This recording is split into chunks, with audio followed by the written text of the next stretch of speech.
for Bella. Yeah, she should be coming. On her way. Nah, bro. And when we were on the stage, I yeeted my bun out. I probably look really silly right now. Just so I could put my hat on. Look like a real boy. Bit thirsty. You want to bring that up there? Not here, y'all are sporting your trophies. I'm liking these ones. Yeah. I do got a ton of them. Not the camp gifts. All right. We welcome the Pac-12 champion Washington State Cougars, head coach Kamie Ethridge, Bella Murekatete, Ula Motuga, and Charlisse Leger-Walker. Coach, we'll let you open. I don't really know what to say, but it sounds sweet, that title for us, and would have never thought we could do it. I don't even think when I took the job I thought this was possible in this kind of league and these kinds of coaches and, you know, the athletes that we're going up against and players. So it just is a testament to, you know, anything's possible. That's what our head football coach just said in there. And if you get the right people in place and that believe and work and are committed to each other, you can accomplish amazing things together. So couldn't be more proud. 3 special people up here. I also want to just the other, you know, 2 seniors, Eminem Curvis and Grace Sarver. What those guys have done it for our program over the years is pretty short of a miracle. So really proud of the upperclassmen on this team. Thank you. We'll start in the front row here. Got a mic on. Willie Ramirez with the Associated Press. Kamie, before we get to the 3 ladies, to your right, I think their names come up first, but Estera, off the bench, her defensive tenacity today, her efficiency at both ends, I mean, you could equally say that she was just as valuable as anyone else on the court today, especially locking down Kiki. Yeah. Well, she's she's not really a freshman, and we knew it the first day she got to campus, which was in August. You know, she didn't come to summer school. She left home at 14 to go play in Spain. So that takes a special kind of kid that goes and does that, and responsibility and put on, you know, playing on a pro team that, you know, again, accountability and responsibility and just maturity. And she plays with that. She just plays a lot older than she is. So I don't think, and she's got it. She's her IQ. Like, we had all the plays in, or a bunch of plays in, and it's overwhelming for most of our freshmen. And she walks in and goes, okay, yeah, I'm good. So just has a great IQ. And again, just tough as nails, and proud of her performance, and really happy for her. Her aunt, who lives in the States, came and surprised her this morning and came to the finals. So, you know, just getting a little bit of home here for her. So she's a great player for us, and is going to be a great player for a long time. Thank you.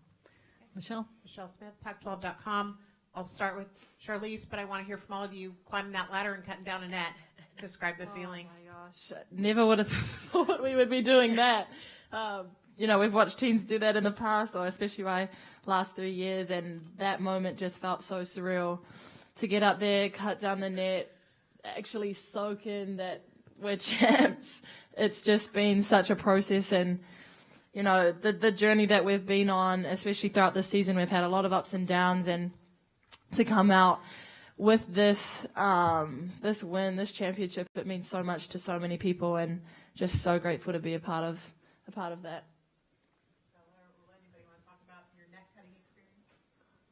I know it may be my last in the Pac-12, obviously, but I know it's not going to be their last. So, yeah. Yeah, I was actually nervous because I didn't know how to do that. It was like, be careful so you don't fall down on the ladder. But it's just an amazing feeling, and like Charlie said, we watched a lot of teams do that in the past years we've been at WSU, but we've earned this moment. Like, we've earned every single thing that happened to us the past week here, and every one of us in the whole team have put the work in. So it's an amazing feeling, feel that the work we've put in and just finally showing off and paying off. Matt? Matthew Walter with the next coach and Charlisse. I just want to ask about Charlisse's growth over the time that she's been at WSU to go from where she was as a freshman to now being Pac-12 tournament most outstanding player. Just how you've seen her develop, and obviously you had Crystal, but she's a very different player. Just where she's come from to where she is now, how you've seen her grow both as a player and as a leader. Well, I personally don't think Charlisse has gotten much better in the sense that she was a stud when she walked in, and we didn't have as many pieces around her, but IQ-wise, leadership, maturity, voice in the locker room, there was just character across the table. You just never have to spend 1 second on any of that. She's just high character in everything that she does, grades with her professors. I mean, she's just an amazing student athlete. And, I think where we had a chance this summer to keep her, she wanted to be here this summer. And so it's true, probably growing up, she plays a lot more 5-on-5 in summers and plays on national teams. And sometimes you might not get as much individual work. We looked at some statistics for her, and wanted to improve some of those things, some of her shooting percentages and just off the bounce and things like that. And we're really I think that helped. I think Lori Kane, my associate head coach, just does an amazing job in player development. And I think, that obviously is a growth for her. Maybe that's the one area that I think she can continue to get better as an individual player. But team-wise, leadership, work ethic, commitment to the program, all in. She was a star from the moment she got here, and that's a credit to her mama and her daddy and her family and her culture and her sister and sisters. And, she's a leader. She's a leader on and off the court. Now, I would say, Crystal's voice was loud, and so Charlisse probably didn't have as loud a voice, but I've said it a lot. They were far enough apart that this is Charlisse's voice. Like, this is her natural, the way she is now. She probably didn't quite do as much when Crystal was around. But she didn't have to change. She just walked into what she really is as a leader in her voice and directing and coaching me and telling me what needs to be done. And I'm just as fortunate as can be to be able to coach her. Go ahead. Willa Ramirez with the Associated Press. Charlisse, I think when you were on that riser and you were handed the trophy, there wasn't a soul in the arena whose heart you didn't touch. From the moment you threw the ball up to cutting the net down, can you just talk about honoring your grandmother's memory? And if I may ask what her name is. Yeah, her name's Mede Smith. That's my mom's mum. And yeah, she obviously passed away earlier this year in the middle of the season. A big shock, really. It wasn't really expected, and that was really hard for me, having to kind of go. I found out in the middle of a road trip, so I think it was Oregon State. We won that game and on such a high, and then she passed away that night, and had found out then and had to play the Oregon game. Didn't really want to let the team know at that point, just so they didn't have to kind of worry about it, and then flew home straight after that game. So I think just that whole period, after Christmas, I also went home. She was sick, so I went and visited her, and then that was the second time I went home. But yeah, it was a lot for me. Obviously very close with her, but I'm just grateful, that I got to go home. And again, that's part of the reason why I came to this program, because, Coach E and her staff, they treat you as people first, and there was no way they weren't obviously going to stop me from going home. And the girls, in that locker room after that game, Ula said, we all have your back. We love you. Go home, do what you need, stay as long as you need. And then, obviously don't worry about us. At the end of the day, you're a human first type of thing, and you need to go and be with your family. And so I'm just very grateful that I have a team like that and who cares about that side of you, and it allowed me to do that. And then just coming back, obviously just trying to get back into the rhythm of things. It can be so hard, especially in the middle of conference play, and just the feel of the game is so different. But coming back into the team, I knew they had my back, and none of them were going to get on me for, I don't know, probably losing fitness or things that you just, have to figure out when you do things like that. But this whole tournament, I think, you know, my nana's been looking over me, and my whole family's had my back, and a ton of messages coming in through, you know, saying she's proud of me, and I know she is. But yeah, this one was definitely for her and for my family back home. All right, Jeff, and then we'll go over here. Michelle. Jeff Metcalf, Pac-12 Hotline. For the players, this is the first women's Pac-12 championship in any sport in school history. I wonder if you could just talk about what that means to you to accomplish that. And then for Kamie, Corey Close said something interesting about how this team reminds her of what you accomplished with Deb Patterson at Kansas State. Do you see a parallel at all between what you were able to do there and what you've done here? Me first.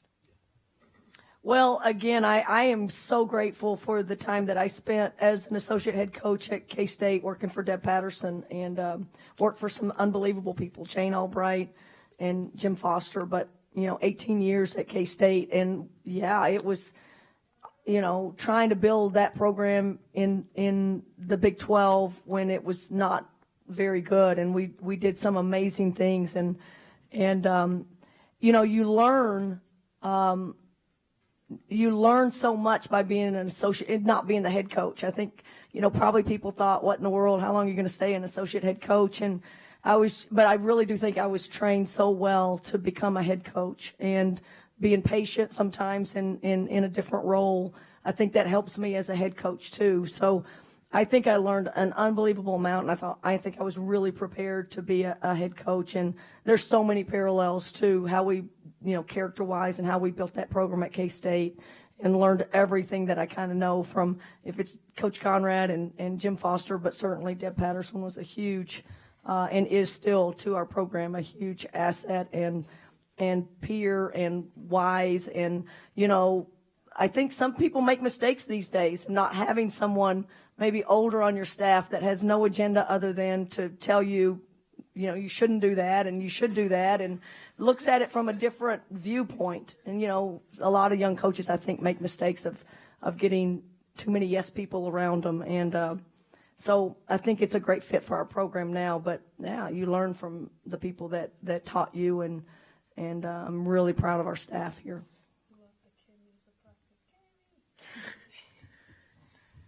So in regards, can you please repeat your question? This is the first women's Pac-12 championship in any sport at WSU. Just if you guys can comment on Yeah. I think it's huge. If you know Pullman, you know it's a town that's not many. I think the city population's about 30,000. 32,000 and 27 to 25, or 25 to 27,000 as students. So it's a very small town. And I think one of the things with that is that it can be very hard to recruit to a small town. You know, it's not the most glitzy glamour city. You don't have the best, I guess, facilities and stuff. But if you're coming to WSU, it's because you believe in your coaches, you believe that you can improve, and you love the team that you go into. And I think that's where our success has come from is, I mean, we're a bunch of international students. Like Coach has said in the past, we don't really know the college system that well, but we came here based on the fact that we all loved these coaches that we have, and we all believe that they could help us improve as people and as athletes. And I think what we've been able to do is a testament to that, is that our coaches have just really brought us all together, created a vision for us, and I think with enough buy-in from all the right players, it obviously led to a lot of success. And so hopefully, you know, this is definitely not going to be the last, and there's going to be many championships won by WSU in the future. All right, we're going to go Michelle, and then in the back, and then front. So I want to understand the football coach. Your football coach was here to talk to your team. Who's here? Who have you heard from already? Which family members have been able to make the trip? I just want to paint me a picture of what you think is going on here and maybe in Pullman. Our WSU president of all WSU systems is here, Kirk Schultz, and Noel, his wife, and professor and first lady. And then obviously Pat Chun and McCoy's been here, my boss, and we have just people from Cougar Athletic Fund. We have, you know, our ticket people, you know, Bill Stevens came up with, and he's head of media. My mom is sitting next to you. That's my person, Mitzi. And just the support. I got so many texts and messages from like all the sports. All the sports sent something this morning to us, and it was hilarious. Our men's cross country team actually sang Shania's song to us, and it was a classic. All just, I mean, again, I think that's the uniqueness of, and it says a lot about Pat Chun. He hires great coaches. We have great rapport and support for one another. We all know the difficulties of our jobs, and it's unique, I think, of how much we care for each other. And Jake Dickert, I mean, that guy is amazing for any coach that needs help, wants to be around just high energy and just, a great vision for the program. So I just can't say enough about it. I think the people are why kids should choose institutions, and we've got the best people in the country. In the back. Isabel Gonzalez, CBS Sports. Coach, I believe this was the first title game without a top 4 seed, and you guys were the lowest seed to ever win the Pac-12 tournament. What can you say about this tournament and this game in particular? What does it say about the depth of this conference? I think that's it. I mean, we've said it all year long, and every coach has said that. It's just been a gauntlet of who you play. I remember we had like 8 games left, and we were teetering on, is there any way we can get in? And I don't know what we're going to do, but if we go 6-2, we'll get in. And it's just like, that's at USC, at UC. And you start naming all the places you're going, and you're like, yeah, no one's going 6-2 in that gauntlet. But it's a credit to the traditions of this conference and the coaches, the support, the people are invested in women's basketball. The Pac-12 is invested in women's basketball. Our network, the commissioner, Teresa, who is over women's basketball. It is first class, and they value women's basketball. And I think that's why you get so many great coaches and programs that are they're some of the best in the country. And my hope is that we get 8 in, and that we advance and just prove it over and over and over that this league is for real, and you just can't. The facts don't lie. It is top to bottom the best conference in the country. Kamie, for the last few days, the word vision keeps coming up. I was wondering, maybe if you can think back 5 years of just what was that, and how did you articulate it to your recruits? Well, I mean, I was fortunate. I was 4 years at Northern Colorado, where I got my start as a head coach, and in that 4th year, we won a regular season championship and outright, and then we won the tournament, and then we were a 10 seed in the NCAA, which was unheard of at Big Sky. Played Michigan and lost to them, but beat LSU and DePaul on the road, and Florida Gulf Coast, just gritty little team. And so we'd proven that you could take something in 3 to 4, 5 years if we just stick to the plan. And I think that's the point. We can make these kids better if they stick to the plan, and if they commit to the plan, and if they buy in. And it's nothing sexy. It's get in the gym and work, and don't settle for being what you can be better than you were yesterday, and we're going to demand it, and we're going to want it, and we're going to expect it, at least, especially from the people who come to you and go, I want to be great. If you say to us you want to be great, then we're going to put a great plan in front of you. And again, not everybody comes in as committed, but by the time they end, they are the rock stars and such solid people and leaders for our program that it elevates everybody. And the freshmen are better now because of this kind of leadership that we have. And the coaches, I say it all the time, we used to be, when we got there, we used to be like the police, behavior police. Like, that's not good behavior. And why'd you roll your eyes? And that's not that. And all the things that we're trying to develop and do, we sit around and we're talking about those kinds of things. Now, these guys do it. They're in charge, and they speak because it's their program, and they want the standard to be the standard, and everybody's got to rise to that. So that's when you know you have it, is when you get the people that are in the program and in the locker room, and you don't have to be there anymore. Charlisse, can I ask you just, as kind of the game was unfolding down the stretch, what did you kind of see that maybe, I don't know, demanded your, kind of like attention of like how the game was going to play out and what kind of needed to unfold for your team? Yeah, I think if I think back to halftime, Coach E said, or one of our coaching staff mentioned that UCLA is so good in the second half, and we just have to be ready to take punches and roll with the ups and downs of the game that naturally come with basketball. And I think going on into that third and fourth quarter, like you can see in the score, it was close. We only, it was 2 points in it each quarter, and I think the biggest thing for us was just being able to stay in the moment and not let things get too high up or get, too bogged down about things that were going on. And I think the experience that we have on our team right now and the leadership that we have helps with that a lot. And so, I think every time out or every time we came back onto the court, it was something being said like, we've got this, we just need to, just focus on this play right here, focus on our next play, or just stay positive, stay together, or all things, little things that we say to each other to keep us in the moment, I think really helps. And that was just kind of it going into the third and fourth quarter, is back ourselves, believe in yourself that we can stick in this game and grind it out. We know that they're going to get some momentum swings here and there, but it's really just how we respond to that and come out on the other end of that. So, yeah, I would just say that.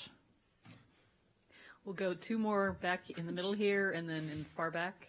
So I have right here Matthew Walter with the next. I have two quick ones. Coach, you talked about that championship at Northern Colorado. How does this compare for you, this championship, winning this tournament with this team versus the way you guys did it at Northern Colorado? Well, it's similar in a million ways. And we watched, you want to talk about, we're kind of rugrats a little bit, but that team was some rugrats.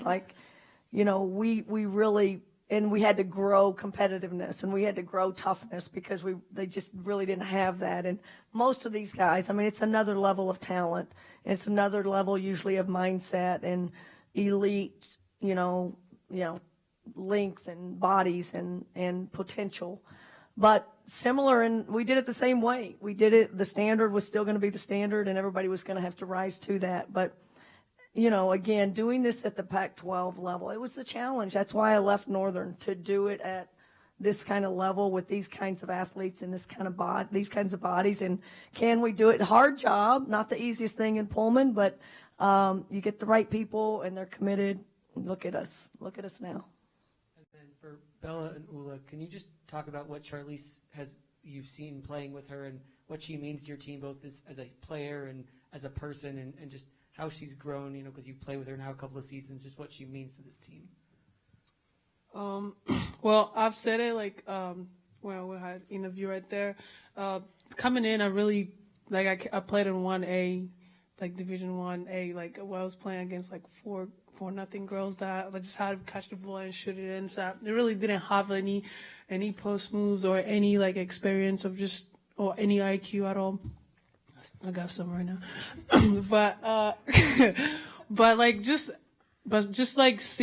seeing her when she came in as a freshman and how much how much better she was, and she kind of pushes you to be better because you want to play with her and you want to help her score and help her play defense because she's so good in every single spot of every single aspect of the game, and she just kind of motivates you to get better. And she stayed with me this summer, and she was motivating me every single time in the summer, we work out.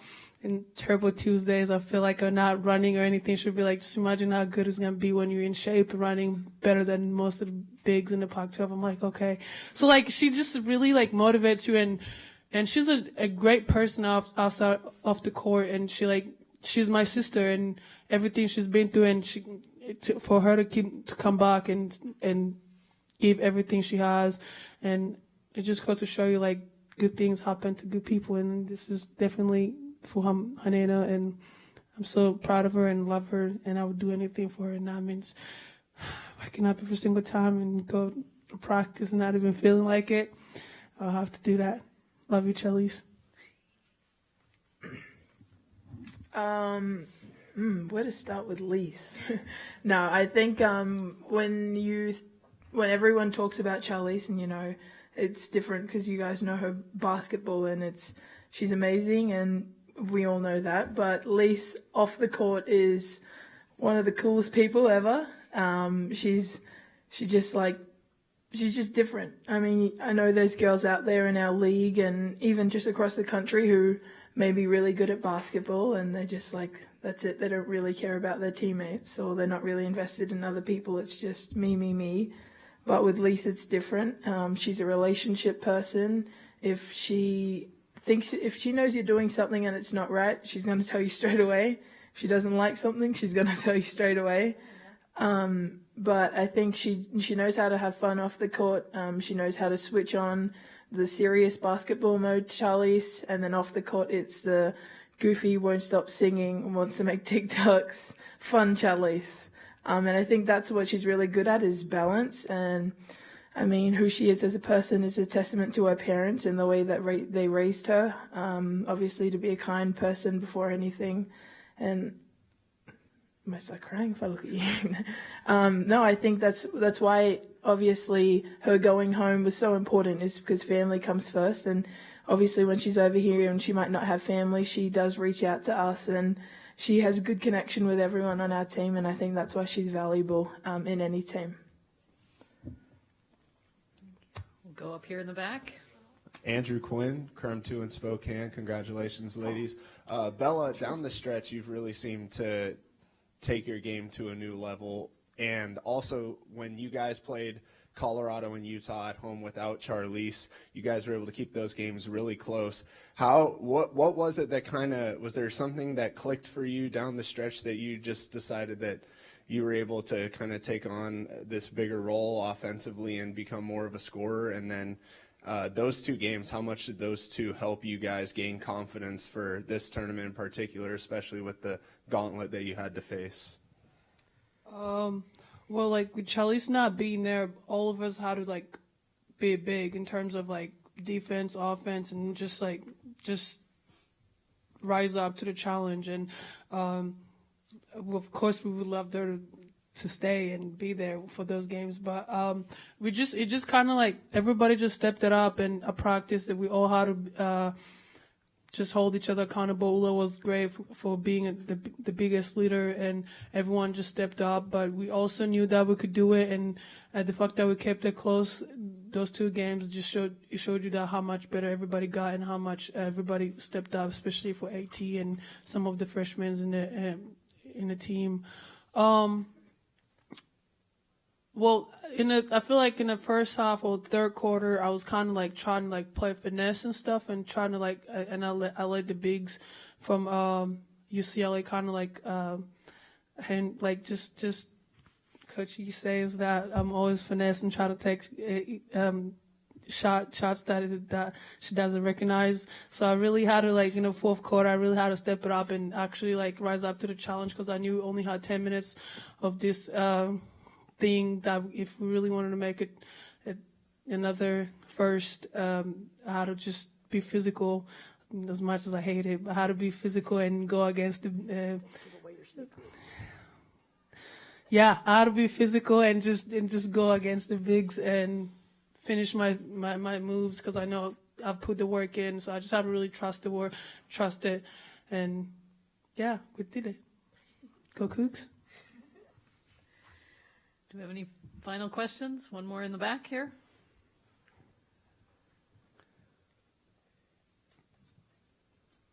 Well, since your mom is right here, what kind of advice did she give you today, and what did she say after you won? I think she knows better to give me advice at this point, probably. She says, get ahead and stay ahead. That's one of her best ones that she says. And, she's just we call some people cry bags. I have a dog that's a cry bag. When I leave the room, it cries. And she's a cry bag. She's just really proud and happy, and I'm just thrilled that she was here with us and love my team that just loves her so much and takes care of her. And it is just, she's the best. She demanded a lot from us, but the poise and grace that she's always had is just the thing that stands out to me. And she's still doing it now. So if I can be a little bit like her, that's awesome. So it's awesome. It's a good day. It's a good day to have her here. And I think that's a good place to wrap. Yep. Go Cougs! Go Cougs! Woohoo! All right. I'm hungry.